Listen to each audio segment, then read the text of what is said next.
नमस्कार, आप देख रहे हैं अपना बिहार। आपके साथ मैं हूं शिप्रा झा और बुलेटिन की शुरुआत बड़ी खबर के साथ कर लेते हैं। बड़ी खबर मधुबनी से आपको बताएं, जहां बासोपट्टी थाना इलाके के महावीर चौक पर कुरकुरे गोदाम में आग लग गई। देखते ही देखते आग ने विकराल रूप ले लिया। बताया जा रहा है कि किराना कारोबारी संतोष मुरारका के घर से सटे गोदाम में अचानक आग लग गई। काफी मशक्कत के बाद फायर ब्रिगेड की टीम ने आग पर काबू पा लिया है, लेकिन आग में जलकर लाखों का सामान राख हो गया। शॉर्ट सर्किट से आग लगने की आशंका जताई जा रही है।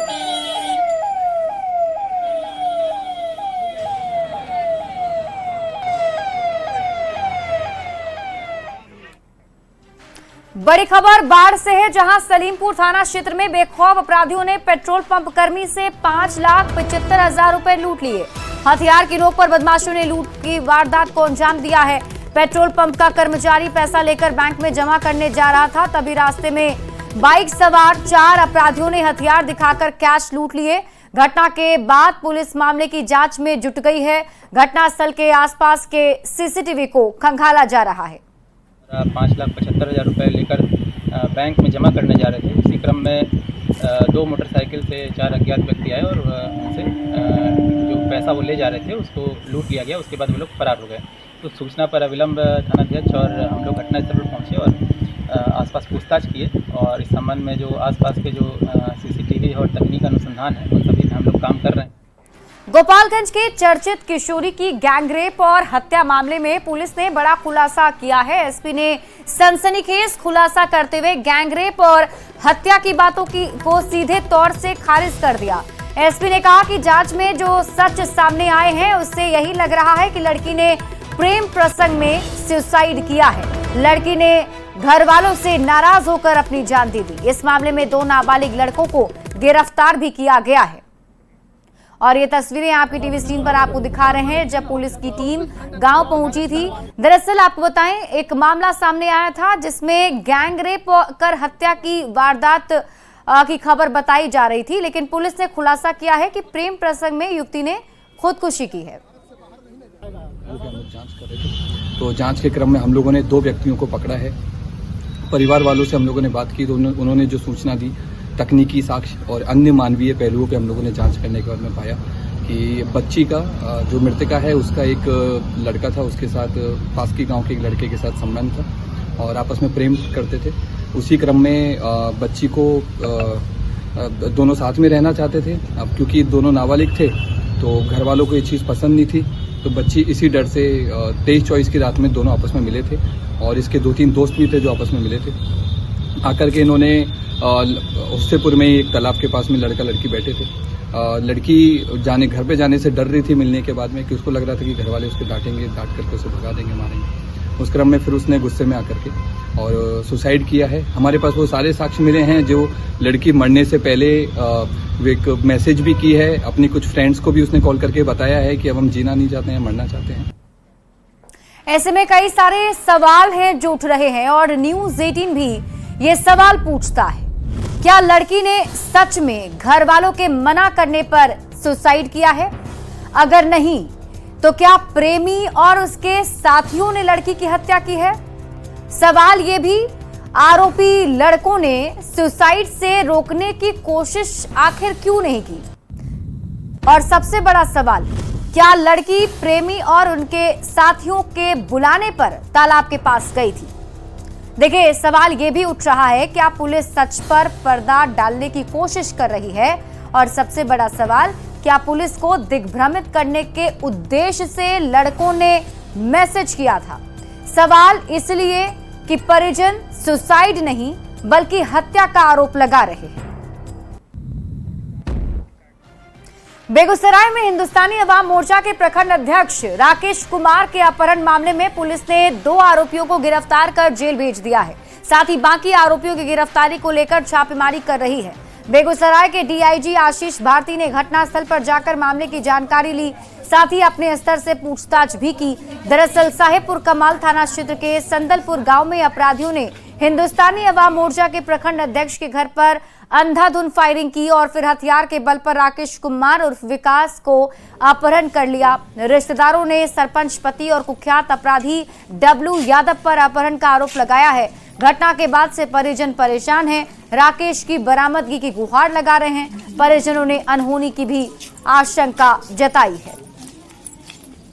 कुछ है और हमारा ही मांगा और कुछ नहीं मांगा, नहीं तो उसका घर द्वार सब बस करे। प्रशासन 3 दिन से कुछ नहीं कर रहा अभी तक। कितने कोई घंटे सुराग बीत नहीं गए? मिला है। आज 3 रोज हो गया है। अच्छा, पुलिस प्रशासन लगातार काम कर रही है लेकिन जांच नहीं कर रही हुआ है, है, कोई सुराग अभी तक नहीं मिला है। नहीं मिल पाया। नहीं मिल पाया। क्या लग रहा है आपको, क्या शंका है? हम लोग को लगता है कि उनको मार के फेंक दिया, कहीं पता नहीं चल रहा है क्या हुआ है नहीं। मामला काफ़ी गंभीर है और इसको लेकर के जिस समय से पुलिस को सूचना मिली है उस समय से पुलिस की टीम लगातार लगी हुई है और अभी भी हमारी जो विशेष टीमें हैं वो अलग अलग ज़िलों में जाकर के रेड कर रही हैं। हम लोग होपफुल हैं, जल्द ही इस मामले में हम लोग ब्रेक थ्रू करेंगे और जो भी इसमें अपराधकर्मी संलिप्त हैं उन पर कड़ी से कड़ी कार्रवाई की जाएगी। 2 अभियुक्तों को जेल भेजा गया है और बाकी अन्य भी जो लोग इसमें सम्मिलित हैं उन पर जल्द से जल्द कड़ी कार्रवाई की जाएगी। पुरानी कहावत है, जाको राखे साइया मार सके ना कोई। कुछ ऐसी तस्वीर देखने को मिली छपरा के एकमा में, जहां एक युवक मौत के बिल्कुल पास पहुंच करके भी बाल बच गया। बताया जा रहा है कि एकमा के पास एक युवक बाइक से जा रहा था, तभी दूसरी उसकी टक्कर एक ट्रक से हो गई और बाइक सहित युवक ट्रक के नीचे चला गया। ड्राइवर ने तुरंत ब्रेक लगाया और युवक की जान बच गई। वीडियो में भी आप देख सकते हैं किस तरह से युवक और मौत के बीच में चंद सेकंड का फासला था।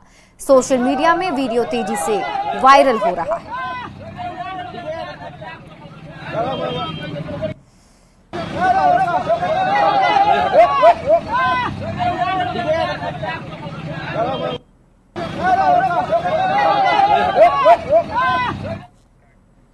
गोपालगंज में ऑर्केस्ट्रा कार्यक्रम पर लगे प्रतिबंध को लेकर ऑर्केस्ट्रा संचालकों ने नाराजगी जताई है। दर्जनों संचालकों ने कलेक्ट्रेट परिसर का घेराव कर विरोध जताया है और पुलिस प्रशासन के खिलाफ नाराजगी जताई है।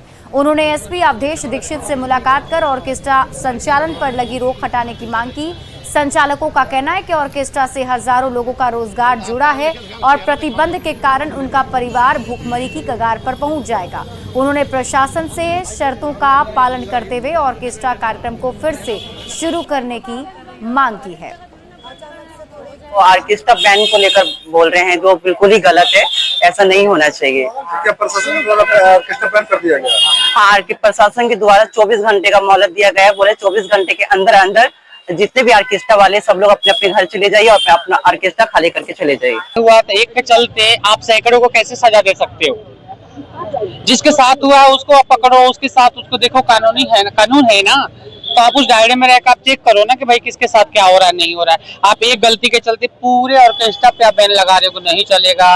और ये बात दूसरी की जितनी लड़की आई हैं बाहर से वो 24 घंटे में चली जाए, कैसे चली जाए? हाँ, मैं गई थी अंदर तो उनको बोले हैं कि ऑर्केस्ट्रा नहीं चलेगा।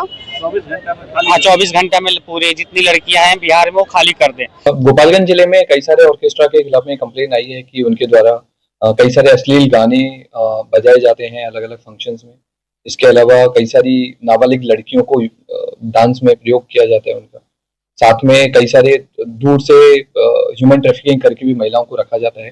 तो इसमें हम लोगों ने पहले भी सिद्धवलिया मोहम्मदपुर थाना क्षेत्र में अलग अलग जगह पर ऑर्केस्ट्रा में रेड करके और FIR करके बच्चों को छुड़ाया है और ऑर्केस्ट्रा वालों को जेल भेजा है और उनको एक बहुत क्लियर वार्निंग दी गई है कि अश्लील गाने अगर बजाए जाएंगे, नाबालिग बच्चियों को रखा जाएगा, मानव तस्करी करके अगर किसी महिला को जबरदस्ती रखा जाएगा और शोषण करके बिना पैसा दिए अगर उससे कार्य कराया जाएगा, रात में 10 बजे के बाद गाने बजाए जाएंगे, तो इन सब में हम लोग उन पर कार्रवाई करेंगे।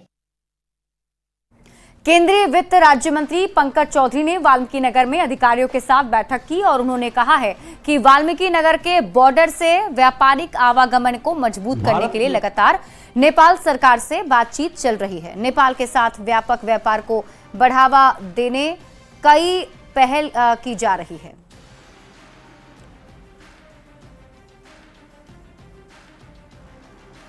नेपाल के बीच व्यावसायिक रिश्तों को और मजबूत करने के लिए केंद्र सरकार लगातार कई योजनाओं पर काम चल रही है। इसी सिलसिले में वाल्मीकि नगर पहुंचे हैं केंद्रीय वित्त राज्य मंत्री। हम उनसे जानने की कोशिश करेंगे किस तरह की योजनाएं अभी चल रही है। देखिए, पिछली बार मैं जब आया था तो यहाँ पर CS का उद्घाटन हम लोगों ने किया था, लेकिन नेपाल में PQ सेंटर ना होने के नाते जो एक व्यापक व्यापार होना चाहिए, जो यहाँ के खाद्यान्न पदार्थ वहाँ जाना चाहिए, उसमें थोड़ी बाधा आ रही है। हम लोग उसके लिए भारत सरकार के माध्यम से नेपाल गवर्नमेंट से अभी हाल ही में एक मीटिंग जो भारत और नेपाल के बीच में काठमांडू में हुई है, उसमें इस विषय को रेज भी किया गया है और मुझे उम्मीद है कि जल्द ही नेपाल वहाँ खोलेगी तो यहाँ से हमारा बॉर्डर भी ठीक से ओपन होगा। ऑपरेशन सिंदूर पर भारत का पक्ष रखने के लिए सर्वदलीय डेलीगेशन दक्षिण कोरिया में है और इस डेलीगेशन का नेतृत्व जेडीयू सांसद संजय झा कर रहे हैं। संजय झा ने सियोल में कहा, दक्षिण कोरिया की बहुत सारी कंपनियां भी भारत में काम करती हैं। साथ ही इस समय दक्षिण कोरिया संयुक्त राष्ट्र सुरक्षा परिषद का अस्थायी सदस्य देश भी है।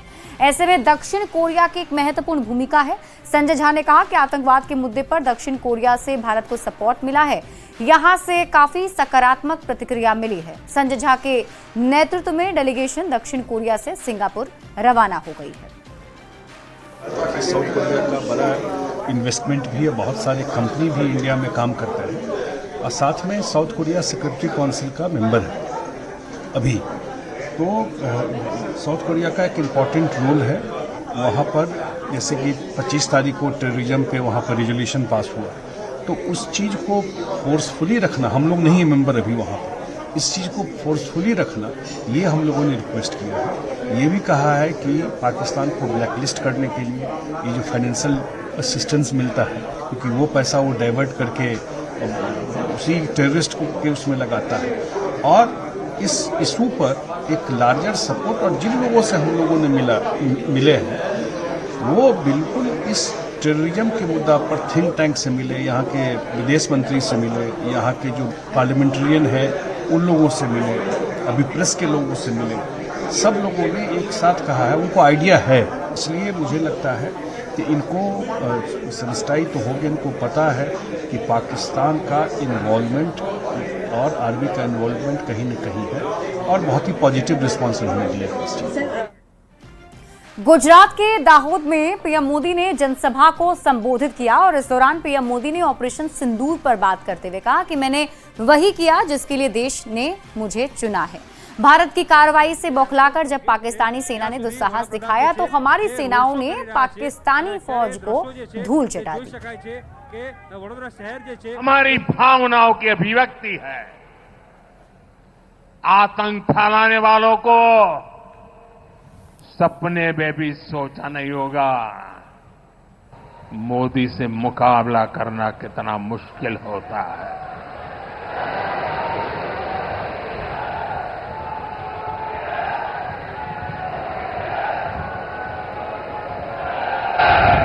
तिरंगा लहराते रहिए, तिरंगे की आन बान शान का जरा सोचिए, बाल बच्चों के सामने पिता को गोली मार दी। आज भी वो तस्वीरें देखते हैं तो खून खौल जाता है। आतंकवादियों ने 140 करोड़ भारतीयों को चुनौती दी थी, इसलिए मोदी ने वही किया जिसके लिए देशवासियों ने, आपने मुझे प्रधान सेवक की जिम्मेदारी दी।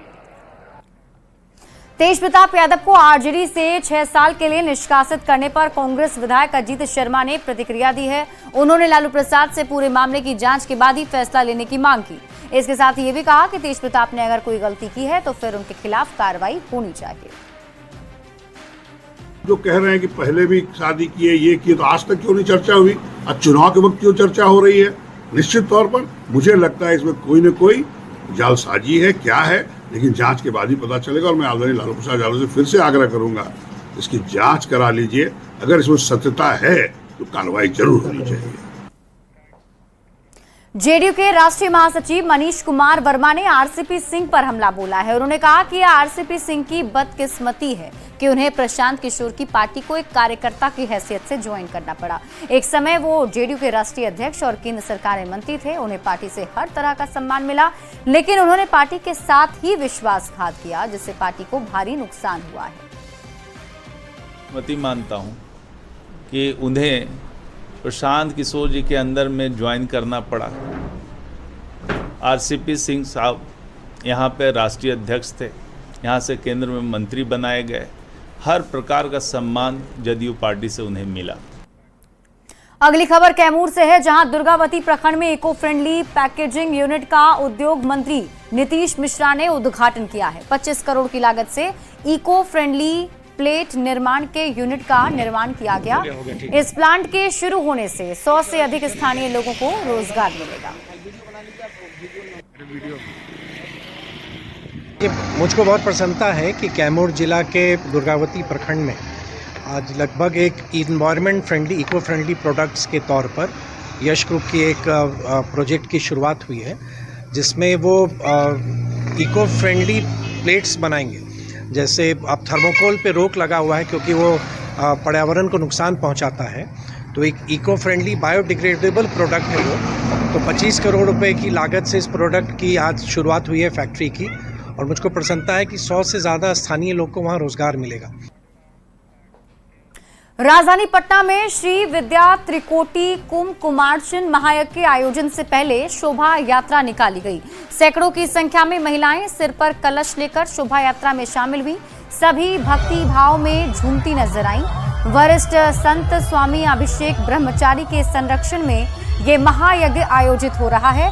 महायज्ञ का आयोजन युवा चेतना प्रमुख रोहित कुमार सिंह और बीजेपी नेता शिशिर कुमार ने किया है। महायज्ञ आज से 30 मई तक चलेगा। 30 मई को इस महायज्ञ की पूर्णाहुति होगी और इस महायज्ञ में बीजेपी के बड़े नेता शामिल हो रहे हैं। इस महायज्ञ की खास बात यह है कि इस यज्ञ में 3 करोड़ बार कुमकुम से पूजा की जाएगी और साथ ही देशद्रोहियों को संदेश दिया जाएगा।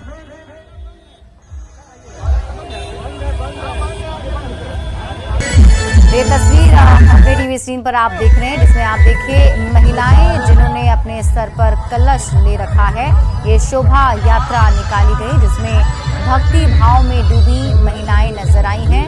आपको बता दें कि इस महायज्ञ में 3 करोड़ बार कुमकुम से पूजा किया जाना है। विश्व विजेता हो, भारत की तरक्की हो, देश आगे जाए, बिहार में बढ़ोतरी हो, बिहार में विकास हो, बिहार में सुशासन की सरकार हमेशा रहे, इन्हीं मुद्दों को लेकर हम लोग यज्ञ कर रहे हैं। सनातन धर्म के जय जयकार हो और बिहार उसमें आगे हो, यही तैयारी है। ये बिहार में पहली बार ये यज्ञ है जो अभिषेक ब्रह्मचारी जी, रोहित जी अपने हैं, लालू भैया हैं, मुन्ना जी हैं, मनोज शर्मा जी हैं, अन्य महापौर सीता साहू, इनके द्वारा आयोजन किया गया है। और कुमकुम को यह 3 करोड़ बार उसको यह आहुति दी जाएगी और इसी से हम लोग के बिहार का प्रगति पहले से हो रहा और तेजी से प्रगति होगा। और फिलहाल इस बुलेटिन में अभी के लिए बस इतना ही। आगे देख लेते हैं।